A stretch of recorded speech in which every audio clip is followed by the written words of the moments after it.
Dalam Kamus Besar Bahasa Indonesia disebutkan bahwa bentuk kuno kata air adalah ayar. Slamet Mulyana dalam bukunya Asal Bangsa dan Bahasa Nusantara mengungkap pendapat Ernest Hami, bahwa asal-usul kata air berasal dari kata ayar, bahasa Melayu kontinental, dan bahwa kata ayar ini merupakan warisan dari bahasa purba yang disebutnya Melayu kontinental purba. Namun, Hami tidak dapat mengatakan di mana bahasa Melayu kontinental purba itu pernah diucapkan. Tapi, di Melayu kontinental, menurut Hami sebagaimana yang dikutip Slamet Mulyana dalam bukunya, kata ayar terbatas hanya digunakan suku Jarai, etnis yang bermukim di dataran tinggi tengah Vietnam, Piak, etnis yang bermukim di wilayah Laos dan Thailand Utara, Preh, terkonsentrasi di bagian selatan Provinsi Dak Lak dan Dak Nong, dan sebagian Lem Dong dan Provinsi Binh Phuoc di Vietnam, dan beberapa lagi suku lainnya. Berikut ini penyebutan kata air dalam beberapa bahasa di dunia.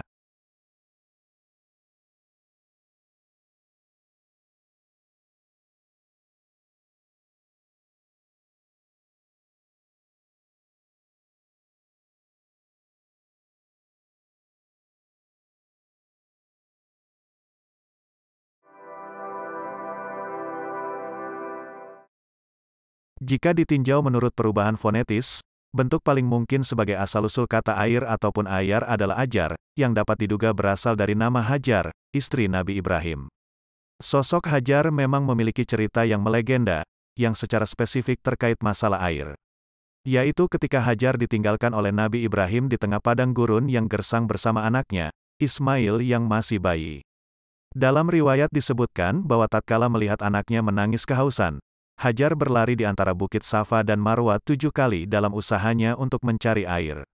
Hingga atas kehendak Allah, muncullah mata air Zam-Zam untuk mereka. Kisah Hajar yang berusaha mencari air untuk anaknya dengan berlari di antara bukit Safa dan Marwa, kemudian dikenang dengan menjadi salah satu ritual bagi umat Muslim ketika berhaji.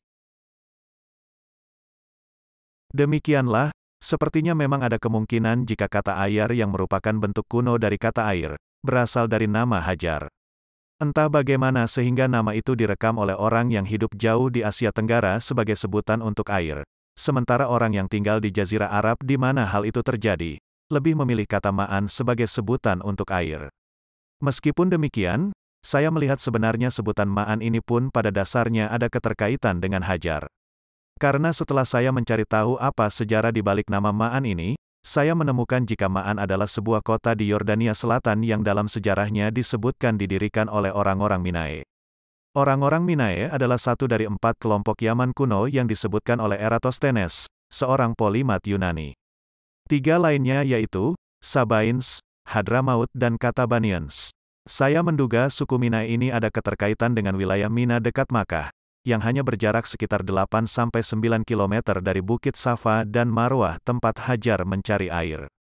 Dengan fakta bahwa kata ma'an dalam bahasa Arab pada dasarnya merujuk pada Mina, tempat di mana kisah yang melegenda antara Hajar dan air Zam-Zam terjadi, maka, asumsi kata air ataupun ayar sebagai kata yang merujuk pada nama Hajar, mestinya dapat pula dilihat sebagai hal yang mendasar dan masuk akal.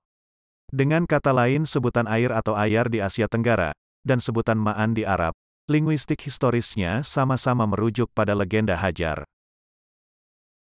Tampaknya, kisah perjuangan Hajar mencari air untuk anaknya agar dapat bertahan hidup sangat menggugah orang-orang di masa lalu, sehingga menginspirasi mereka untuk mengabadikan nama Hajar untuk penyebutan kata air, bahwa penghargaan mereka pada Hajar sama seperti penghargaan mereka pada air sebagai sumber kehidupan.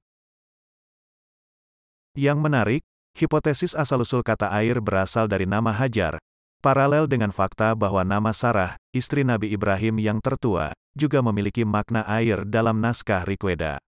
Dan bahkan, nama kuno untuk air terjun, yaitu Sarasa, sebutan yang digunakan dalam bahasa tradisional di Sumatera dan Sulawesi untuk air terjun, sangat mungkin berasal dari nama Sarah. Umat pemeluk agama Samawi, Yahudi, Kristen dan Islam, akrab dengan riwayat mengenai perselisihan antara Sarah dan Hajar. Diriwayatkan, Hajar dan Nabi Ismail yang masih bayi ditinggalkan oleh Ibrahim di tengah padang pasir yang sepi, atas perintah Sarah. Rasa cemburu Sarah karena Hajar bisa memberikan anak pada Ibrahim sementara ia tidak bisa, diriwayatkan menjadi penyebab peristiwa tersebut. Bagaikan cerita telenovela, persaingan antara Sarah dan Hajar ini, tampaknya membangun kubu pendukung di garis keturunan mereka masing-masing. Persaingan terus terjadi, dan merembet hingga ke masalah asal-usul kata. Jadi ketika kubu pendukung Hajar merekam nama leluhur mereka, Hajar, sebagai asal-usul nama air, kubu pendukung Sarah pun tidak mau kalah. Mereka juga berupaya mengemas nama Sarah terkait dengan makna air. Jika kubu pendukung Hajar mengagungkan nama Hajar dengan mengabadikannya sebagai nama untuk entitas yang sangat vital dalam menopang keberlangsungan hidup, yakni air atau air, maka, pendukung kubu Sarah tampaknya juga tidak mau kalah. Mereka juga mengagungkan dan mengabadikan nama Sarah untuk entitas yang sama. Bahkan, upaya dari kubu pendukung Sarah bisa dikatakan lebih sistematis karena mereka merekam itu dalam kitab suci. Hal ini dapat ditemukan dalam naskah Rigveda. Dalam Rigveda, Saraswati adalah nama sungai surgawi, dan bahwa kata Saraswati berasal dari akar kata Sarah, yang berarti air. Dalam bahasa Sanskerta pun Saras diartikan, sebuah danau atau genangan air. Dalam Nigantu, yakni istilah bahasa Sanskerta untuk kumpulan kata-kata tradisional, yang dikelompokkan ke dalam kategori tematik. Sarah adalah salah satu sinonim untuk air. Saraswati juga dipuja sebagai Sindu Mata, dijelaskan oleh Sri Sayana sebagai Apam Matrubhuta yakni prinsip induk dari semua air, dan juga sebagai Sindunam Jalam Famata, yakni ibu sungai, sumber abadi dari sejumlah sungai lainnya. Dalam buku 2 Rigveda, Saraswati digambarkan sebagai ibu terbaik dari sungai. Bahkan, dalam bahasa tradisional di beberapa wilayah di Indonesia, seperti di Pulau Sulawesi dan Sumatera, jejak nama Sarah yang dikaitkan dengan air ataupun sungai, dapat ditemukan. Yaitu pada kata Sarasa. Sarasa adalah sebutan kuno untuk air terjun di dalam bahasa Thai, bahasa yang digunakan di Pulau Sulawesi, dan juga dapat ditemukan digunakan di wilayah Sumatera. Dalam perspektif holistik, bisa dikatakan, dinamika persaingan antara Sarah dan Hajar yang kemudian melahirkan kubu pendukung, yang terus berlangsung dalam kurun waktu ribuan tahun, telah melahirkan ornamen budaya dan bahasa dalam kehidupan manusia.